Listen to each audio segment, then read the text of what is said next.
y a 20 000 ans, la Terre vivait sa dernière glaciation.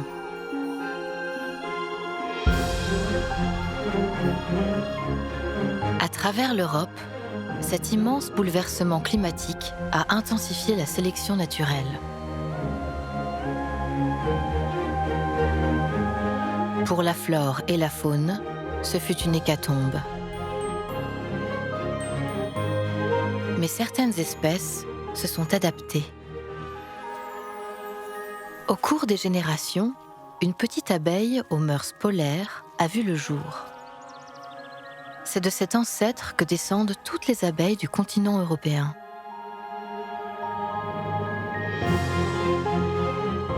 Depuis, le temps, les éléments et les hommes ont façonné des centaines d'espèces d'abeilles. Certaines ont conservé de leur antique cousine du froid de nombreux traits de caractère, frugalité, endurance et combativité. On les appelle les abeilles noires.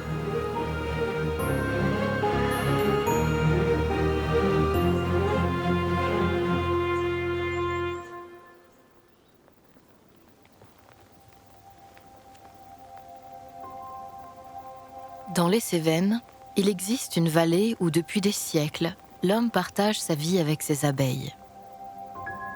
S'il lui fabrique des maisons creusées dans les troncs de châtaigniers centenaires, elles résistent mal aux différentes pressions qu'imposent les activités humaines. Innombrables dans le passé, elles ont désormais quasiment disparu des coteaux cévenols.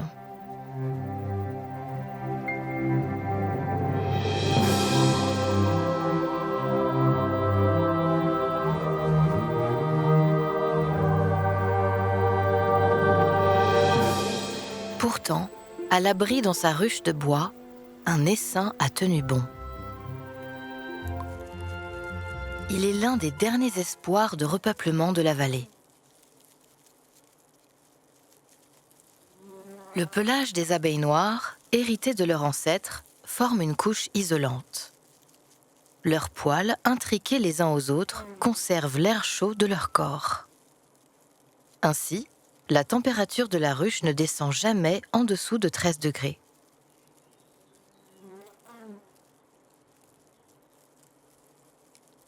Les provisions de miel se sont épuisées.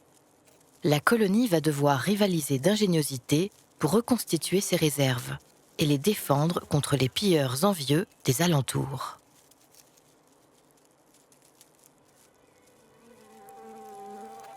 Mais le plus à craindre, ce sont les bouleversements d'ordre climatique.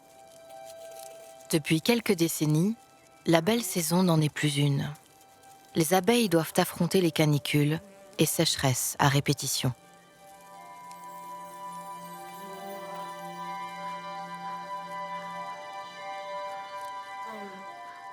Attiré par la chaleur, un mulot s'est introduit par effraction dans la ruche. Il n'a dérangé personne. Les habitantes ailées l'ont laissé tranquille durant l'hiver. Mais dehors, la glace commence à fondre. Les abeilles sortent de leur léthargie.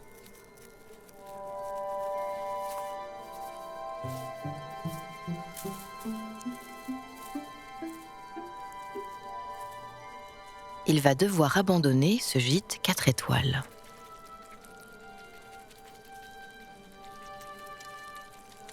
Un dernier encas hyper énergétique avant de ressortir au grand jour.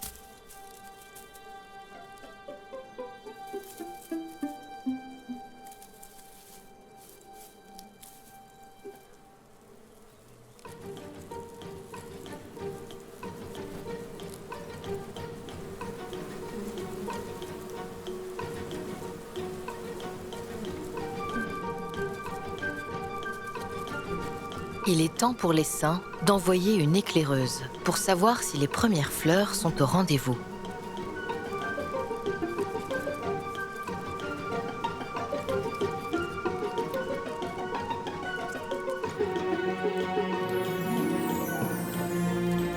Le soleil de midi annonce la sortie.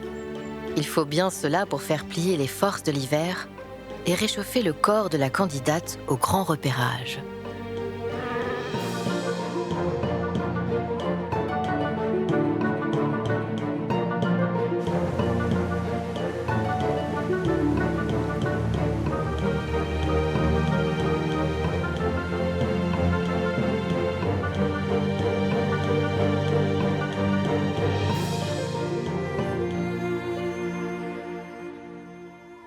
la floraison blanche des cerisiers est en avance.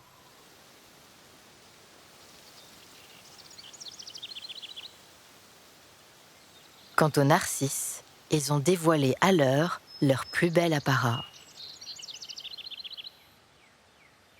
Mais le nectar profondément enfoui dans leur corolle est inaccessible aux abeilles. À cette époque, la fleur la plus recherchée par la colonie est une très grande productrice de nectar.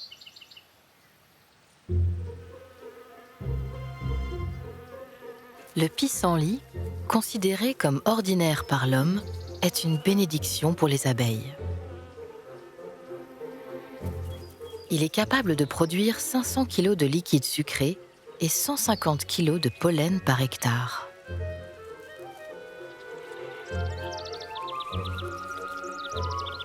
Le pollen est vital pour relancer la colonie. Riche en protéines, minéraux et vitamines, il est l'unique aliment des larves. Il est temps de prévenir ses sœurs pour qu'elles viennent la rejoindre butinée.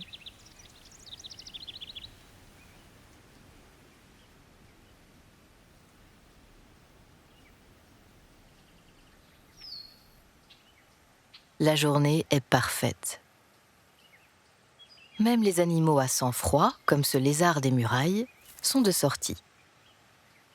Le printemps est bien là.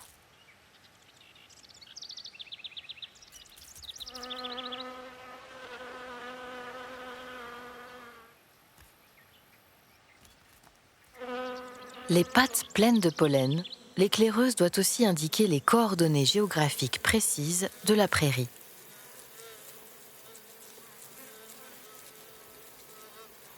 C'est en dansant que les abeilles communiquent le chemin qui mène aux fleurs. La chorégraphie est millimétrée et prend la forme d'un 8.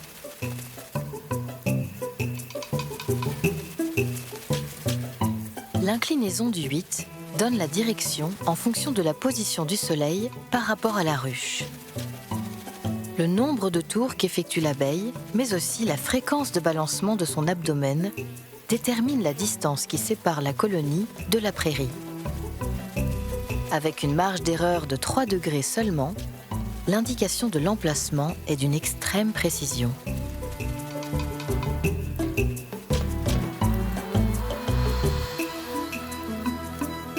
À travers ce mélange d'art et de mathématiques de haut vol, l'abeille a mis au point un langage unique.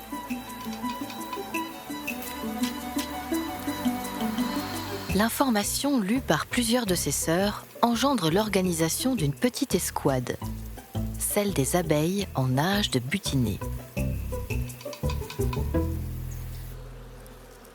C'est la première fois qu'elles voient la lumière du jour. Hésitantes, la tête toujours rivée vers leur unique maison, elles flottent dans les airs. Elles mémorisent le lieu qui les a vues naître pour qu'au retour de leur récolte, nul doute ne survienne sur leur chemin. Il ne faudrait pas se tromper d'1 mètre et rentrer dans l'une des ruches voisines, sous peine de lourdes conséquences.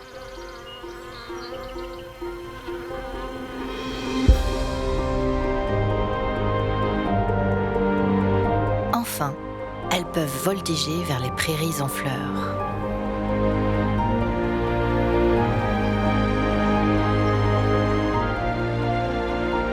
Notre terre n'a pas toujours été un vaste printemps fleuri.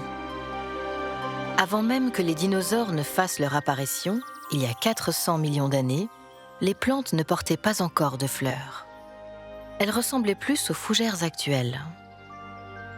Elles usaient de spores logés sous leurs feuilles pour se reproduire et n'avaient pas besoin des insectes.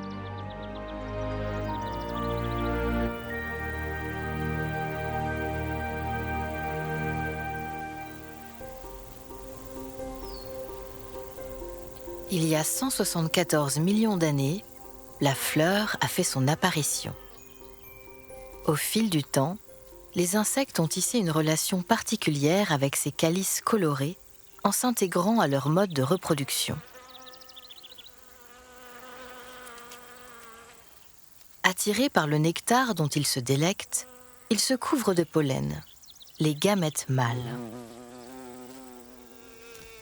De corolles en corolles, ils déposent quelques grains sur les pistils, l'organe femelle. Ce qui suffit à enclencher le processus de fécondation.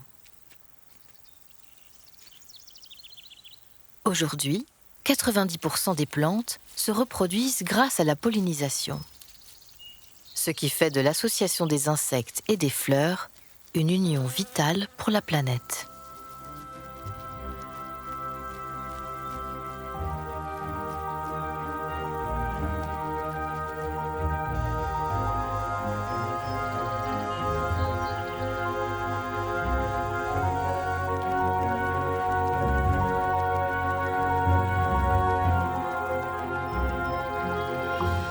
Leur relation est si intime que les abeilles et les fleurs possèdent de mystérieux codes communs. Les plantes guident l'insecte là où se situe exactement le nectar, grâce à des dessins colorés usant d'un phénomène que seules les abeilles peuvent percevoir: le rayonnement ultraviolet. Vert et jaune indiquent la présence du précieux liquide, alors que le rouge annonce une corolle totalement vide.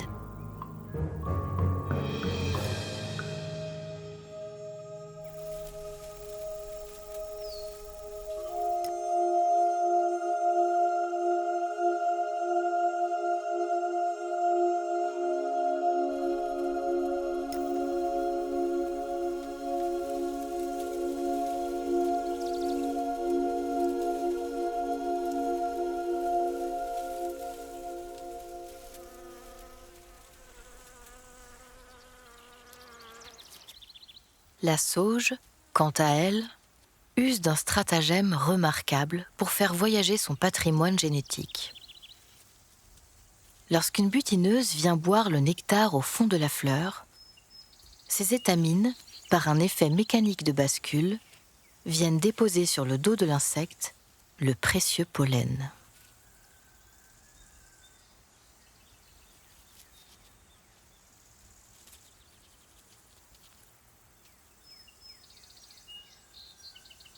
« 1500 fleurs sont nécessaires pour remplir le jabot d'une seule abeille. Ainsi, un essaim a besoin de dizaines d'hectares de prairies pour subvenir à ses besoins. Ce qui prouve l'immense interdépendance entre le règne végétal et les insectes. Même leurs cycles de vie sont calqués l'un sur l'autre. Quand les grandes floraisons recouvrent les paysages, vient aussi le temps de la grande campagne de construction pour le clan des abeilles. Les butineuses reviennent lourdement chargées de pollen et de nectar. Les cuves à miel de l'année dernière ne suffisent plus. Les abeilles se suspendent alors en grappe à la manière d'un fil à plomb pour bâtir verticalement le rayon.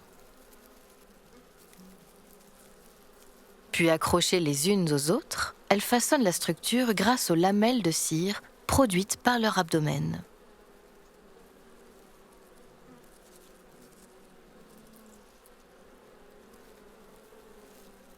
La cire, une fois ramollie et étirée, prend naturellement la forme d'un hexagone.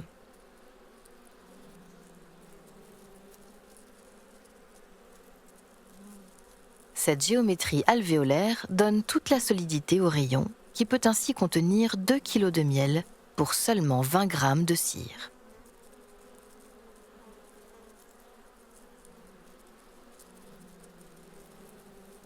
Le printemps est aussi l'époque des naissances.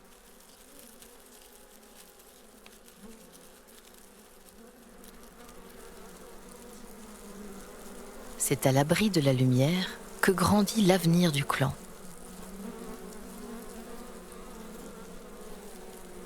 La ponte est dédiée à une seule abeille, la reine.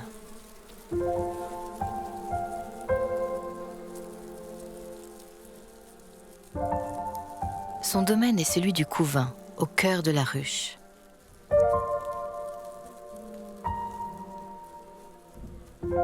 Sa cour est formée par les abeilles, âgées de quelques heures.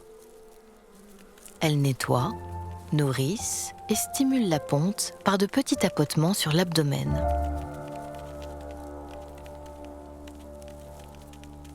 Sa Majesté peut pondre jusqu'à 2000 fois par jour si toutes les conditions sont réunies.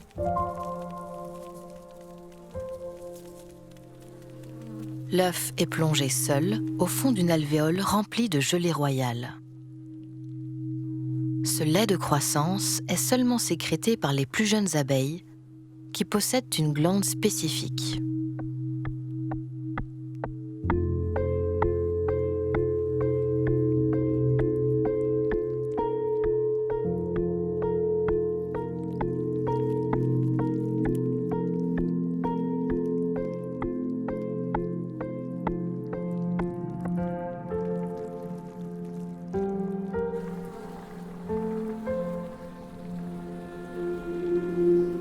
« 15 000 chambres de cire sont occupées par les larves, elles-mêmes voisines de leurs 40 000 aînés, les nymphes blanches bientôt prêtes à naître.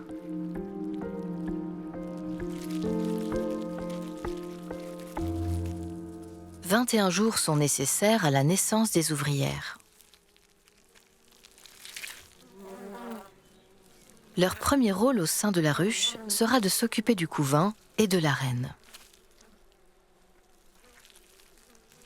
C'est seulement après qu'elles deviennent cuisinières et déménagent vers les fourneaux de la cité, là où le nectar est transformé en miel.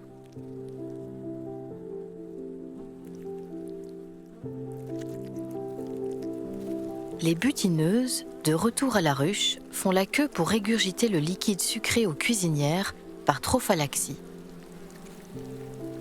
Cet échange de langue à langue est le secret de leur recette. Après une centaine de passages d'abeille en abeille, le nectar devient miel. Leur jabot, par lequel transite le liquide, possède la plus grande variété de bactéries lactiques au monde. Ce sont elles qui rendent la fermentation possible. Ainsi, le breuvage enrichi peut être conservé indéfiniment.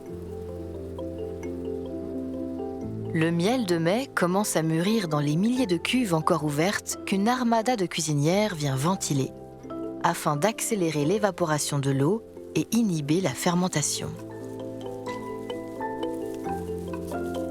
Ces milliers de réservoirs couleur d'or ne seront décelés qu'en cas de grande détresse hivernale. 8 millions de fleurs ont dû être visitées pour constituer ce précieux liquide. Ce qui fait de la ruche un coffre-fort, renfermant un trésor convoité par beaucoup. Mais la colonie veille inlassablement sur sa merveille.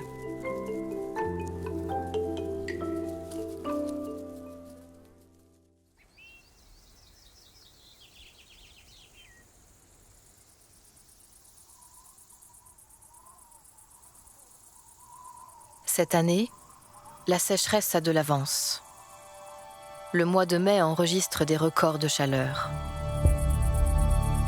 Le manque d'eau est tel que les plantes ont séché sur pied.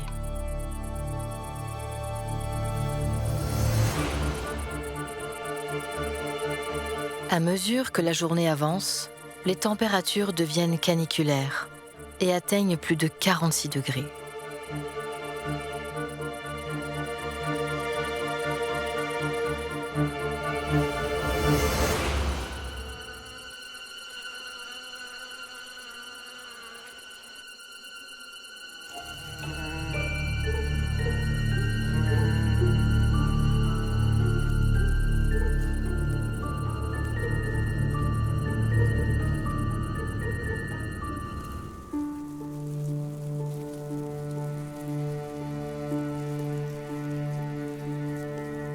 Il fait si chaud dans la ruche que la cire des rayons si solides d'ordinaire commence à fondre.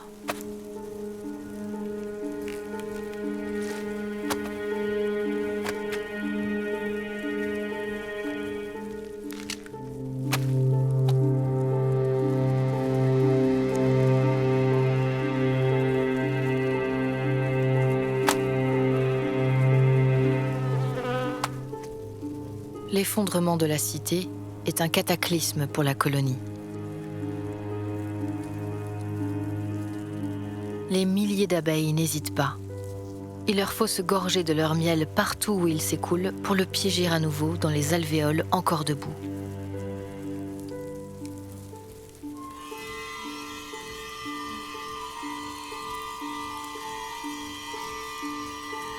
Mais certaines meurent, déjà noyées, englouties par leur propre trésor.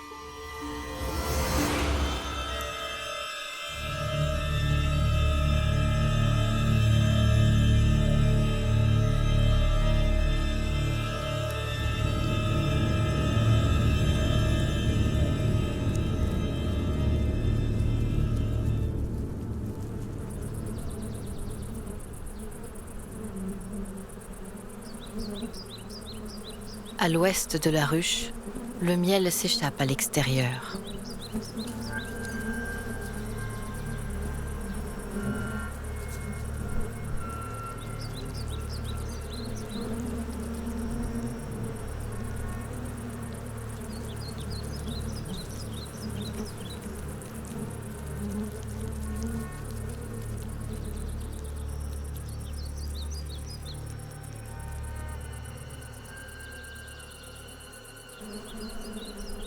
Côté est, les ouvrières ventilent à s'en rompre les ailes. Il faut éviter que la ruche monte au-dessus de 42 degrés. Sinon, c'est le choc thermique et la mort certaine de toute la colonie.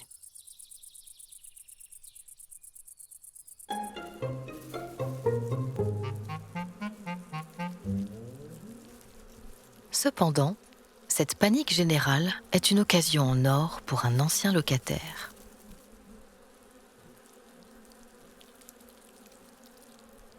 Trop occupés à sauver la cité, les abeilles ne chassent pas le cambrioleur à moustache.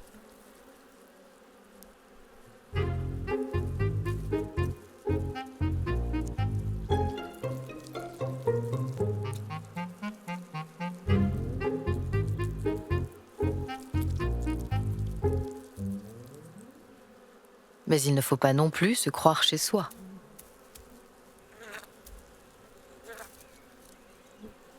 Une piqûre suffit au malotru pour prendre la fuite.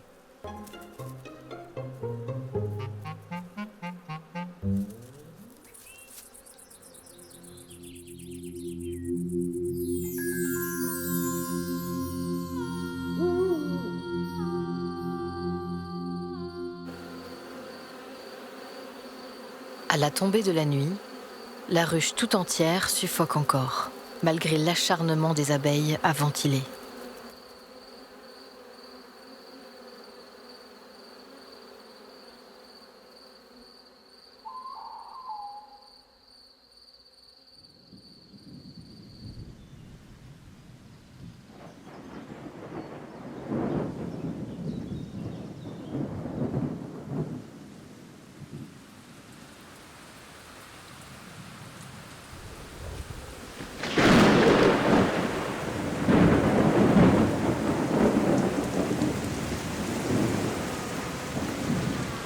Un orage de chaleur vient dissiper les brûlures de la canicule précoce.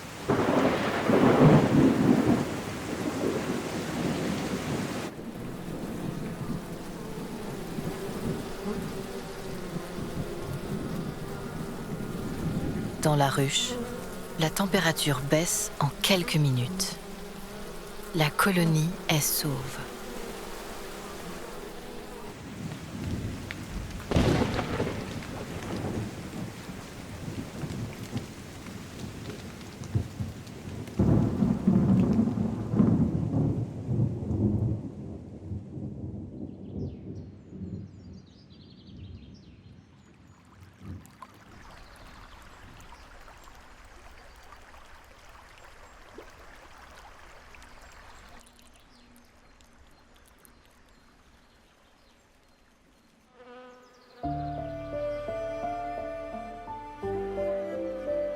Les abeilles peuvent enfin étancher leur soif.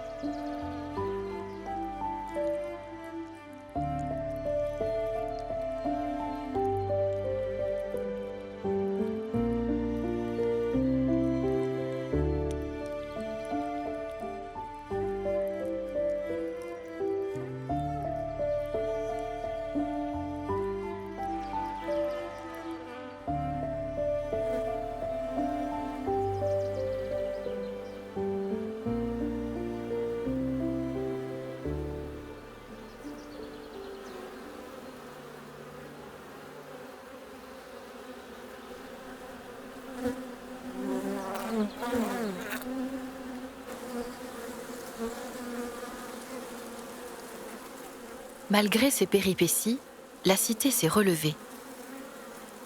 Des palais entiers de cire regorgent de miel et de pollen.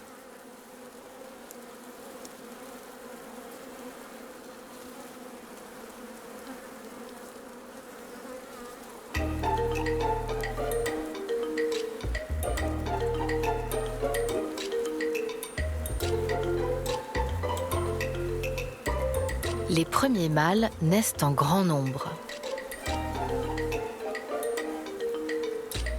Bien plus gros que les ouvrières, ils sortent de leurs cellules.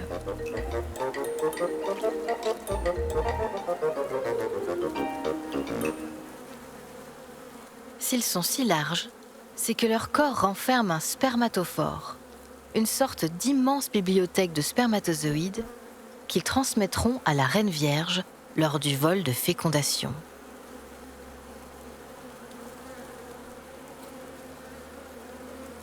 En attendant, ils vivent en nomades, allant de ruche en ruche, se nourrir de miel et de pollen directement dans les alvéoles.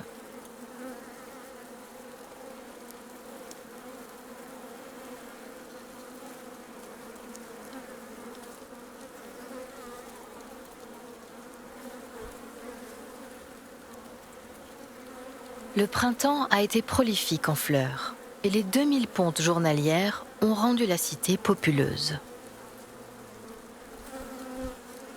Au point que les butineuses de retour de leur récolte quotidienne ne trouvent plus à se loger dans leur demeure de cire.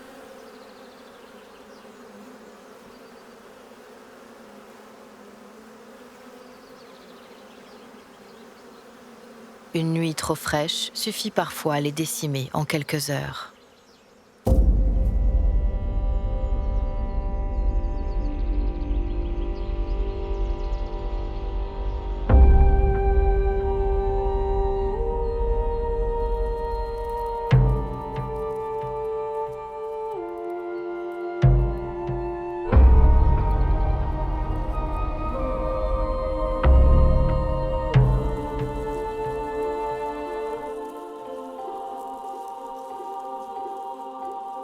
Cet encombrement ne peut plus durer. La vieille reine, âgée de 3 printemps, le sait. Un nouveau destin se prépare. Il va falloir quitter sa cité pour en fonder une nouvelle.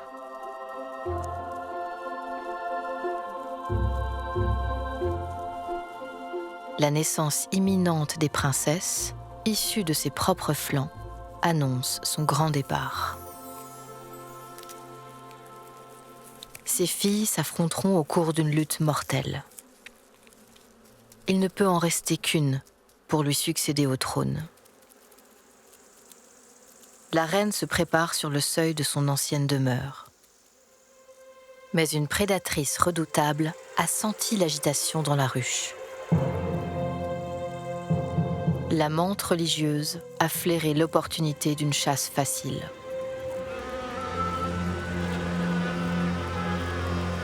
Des centaines d'éclaireuses, fidèles à la vieille reine, partent en repérage.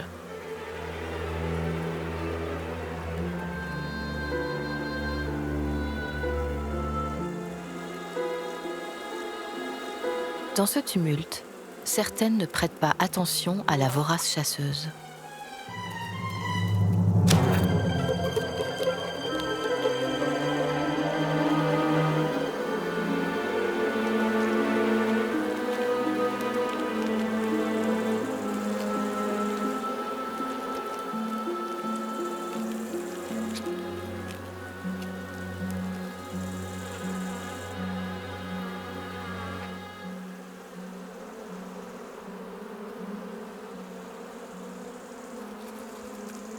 Exilée dans un figuier voisin, la reine est partie attendre le retour des éclaireuses avec la moitié de la colonie.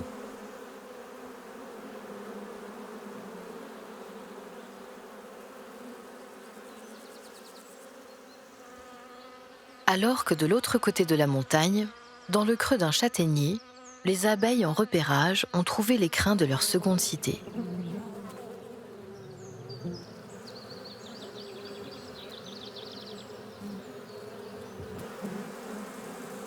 elles reviennent en informer les saints à l'aide d'une courte danse. Et 20 000 abeilles, ainsi que la reine, s'envolent vers une vie redevenue précaire. Mais douée de prévoyance, chacune des migrantes a embarqué avec elle des provisions de miel, afin de tenir 5 à 6 jours. De ce dernier, elles tireront la cire nécessaire à l'édification des premières fondations de leur future demeure. Le repeuplement de la vallée dépend des saints qui, comme celui-ci, reviennent à la vie sauvage.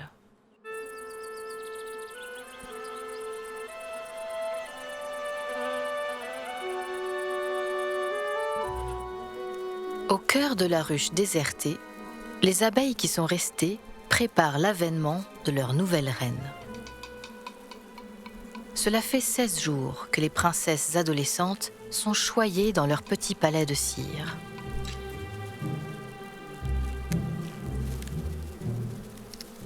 Le couvain royal est divisé en deux, un à l'est et l'autre à l'ouest de la ruche. Mais déjà à l'est, l'une des princesses dévoile sa tête.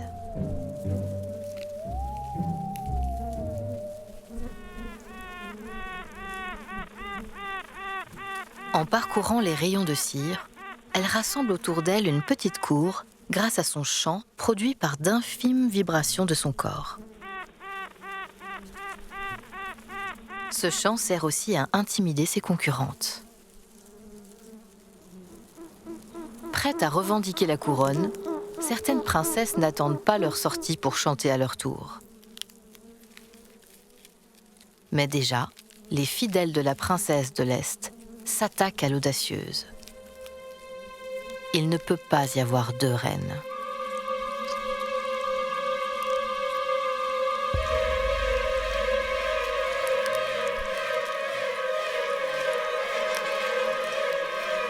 À l'ouest de la cité, un nouveau chant se fait entendre. Une autre princesse prétend au trône. Elle a rallié des ouvrières à elle et marche en direction de sa rivale. Le combat est inévitable.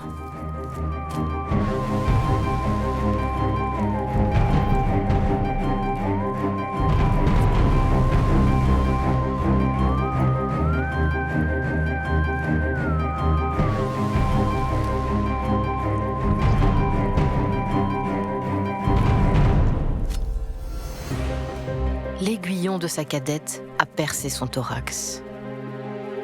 La princesse de l'Est est à l'agonie.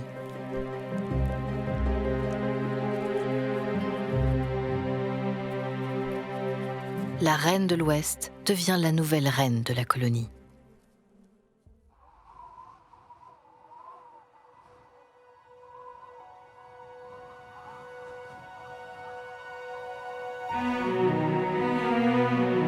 Un matin différent des autres s'annonce à l'horizon. Le temps est parfait. La jeune reine, encore vierge, gagne alors le seuil de sa vaste demeure. Et pour la première fois de sa vie, ressent ce que peut être la lumière.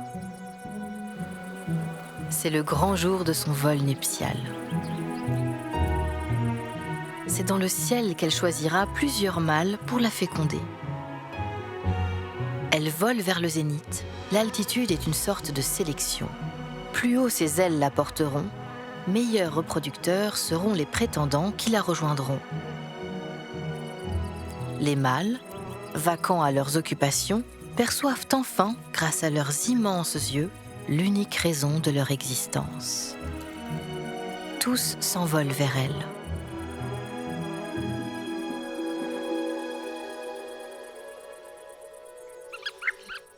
Mais cet événement est le moment favori d'un oiseau spécialisé dans la chasse d'hyménoptères, le guêpier d'Europe. Les mâles en profitent pour offrir, en bons séducteurs, les plus grosses abeilles aux femelles courtisées. Une chasse aussi fructueuse favorise les unions.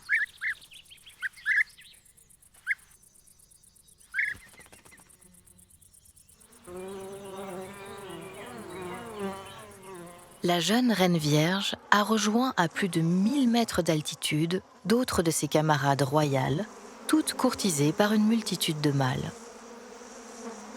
C'est dans le secret du ciel que les premiers arrivés offrent à la reine leurs spermatophores. Mais déjà, comme si l'amour et la mort avaient fait un pacte, les mâles percutent le sol. Éventrés, le corps vidé par leur don ultime.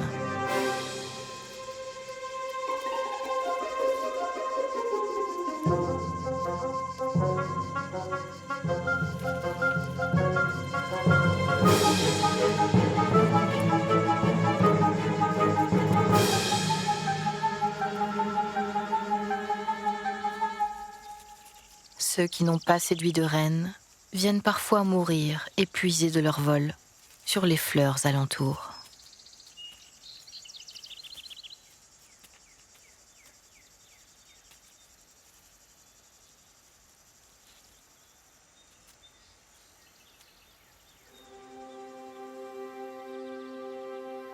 Si le printemps s'accompagne d'une expansion de la colonie, l'arrivée de l'été est l'époque des réserves en prévision de l'hiver. Les ouvrières redoublent d'efforts pour constituer des stocks de miel et de pollen. Et la ruche renforce ses rangs de gardiennes aux entrées de la cité. Les pilleurs n'ont qu'à bien se tenir.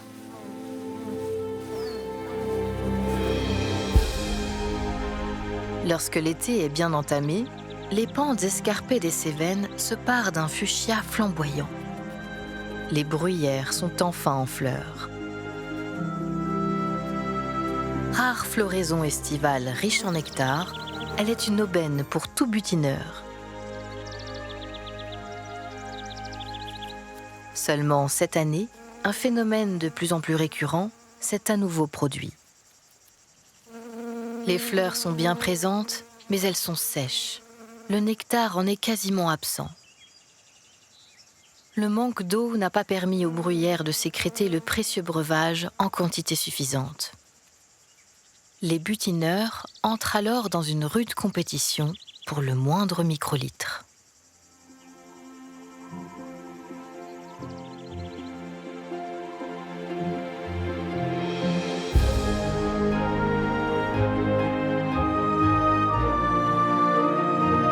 Heureusement, l'heure du grand sauveteur d'insectes est arrivée. Grâce à ses racines qui plongent en profondeur, il arrive à capter les eaux souterraines plus facilement.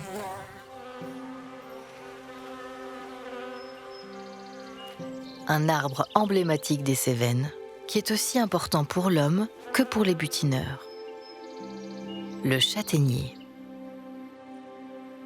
Si les cévenols se nourrissent de ses fruits, les abeilles peuvent quant à elles compter sur ses fleurs hautement nectarifères.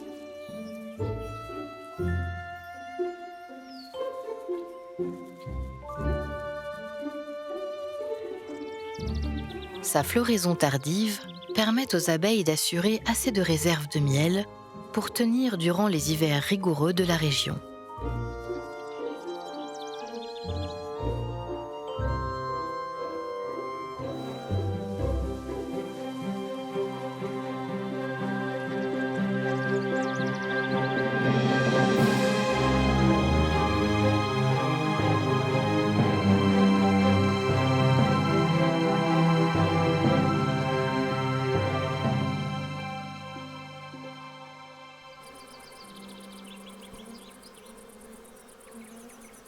Sauvés de justesse par le châtaignier, il leur faut tout de même retourner à la ruche pour accomplir une importante tâche éreintante mais vitale.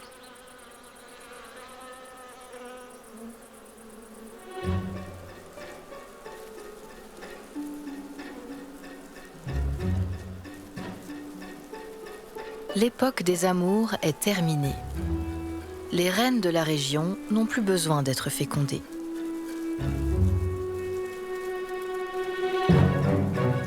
Devenus gras et lourds, après un été de cigales à se nourrir de miel, les mâles deviennent une charge pour la ruche. Les ouvrières ne peuvent plus assumer leur vie de patachons.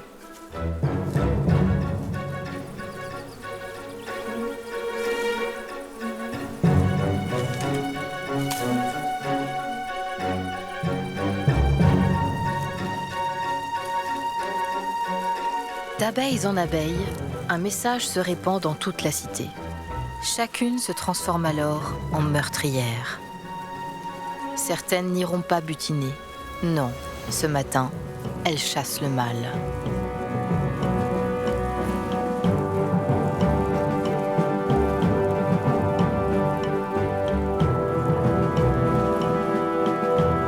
Dépourvus de dard, ils ne se défendent même pas. N'ayant pour seul but que l'amour, ils se laissent tous massacrer par leurs sœurs.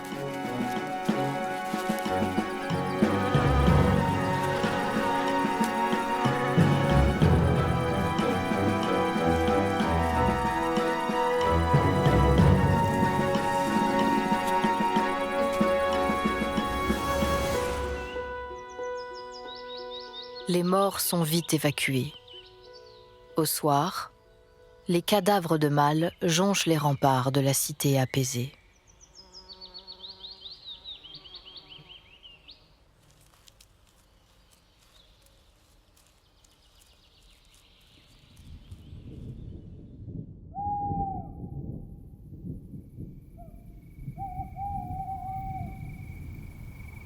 En cette fin d'été, l'ennemi est un papillon de nuit.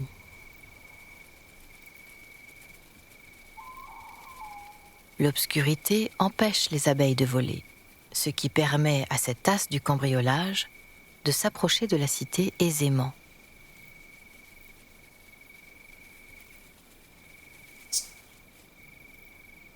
Le sphinx à tête de mort est en quête de miel.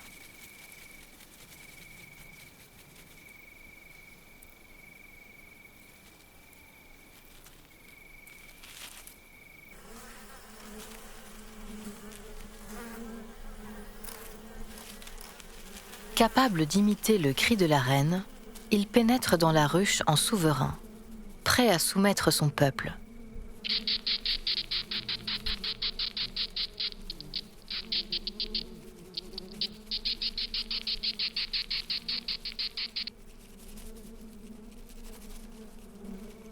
En quelques secondes, le voleur atteint les alvéoles et de son rostre cambriole le miel.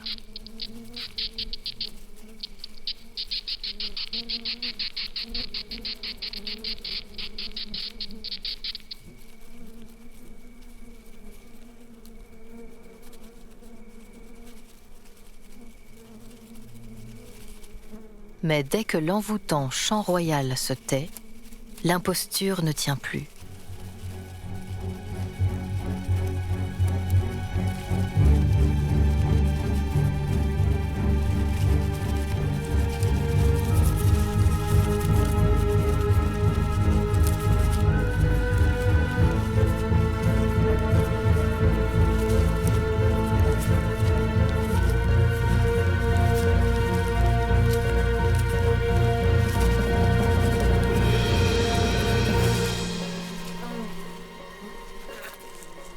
Et parfois, le cambrioleur meurt empoisonné. Les aiguillons venimeux ont eu raison du gourmand. Trop lourd pour être évacué, les abeilles recouvrent le cadavre d'une gangue de propolis, substance antiseptique qui évite la décomposition et la propagation des maladies.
Le mulot, quant à lui, prépare son nid douillet en prévision du froid qui arrive.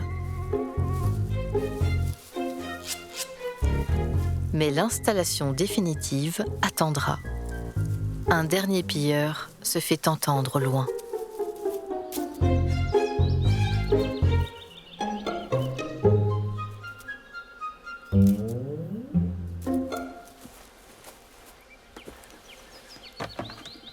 En ce début d'automne, vient le temps des hommes.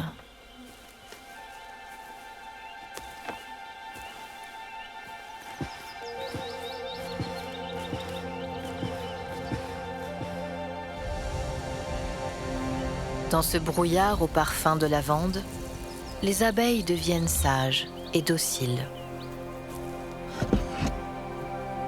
Elles laissent la cité se faire assiéger par cet être fait de fumée et de voiles blancs. Alors que l'homme n'a jamais su fabriquer son propre miel en 15 000 ans de récolte, il ne peut s'empêcher de réclamer son dû.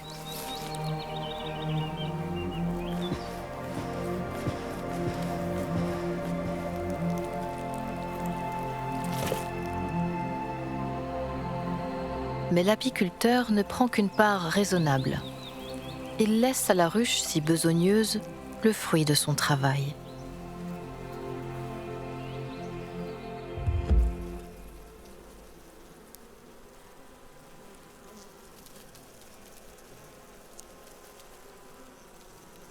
Les cuves à miel sont pleines.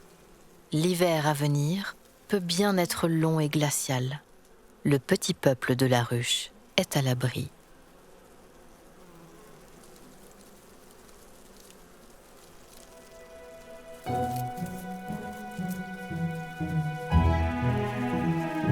Le mulot a trouvé une compagne. Cet hiver, ils profiteront ensemble de la chaleur de la ruche.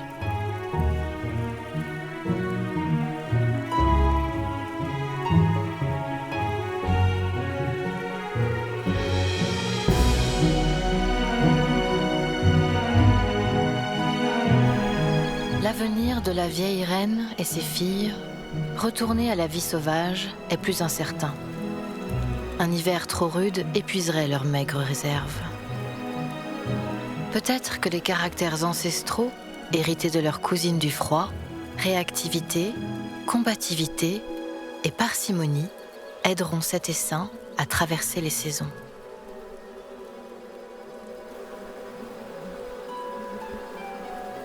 Aujourd'hui, les dérèglements climatiques sont trop rapides et ne laissent pas aux vivants le temps de s'adapter. Pourtant, les insectes sont un maillon essentiel des écosystèmes. Inlassablement, ils jardinent les paysages de notre planète et perpétuent la vie.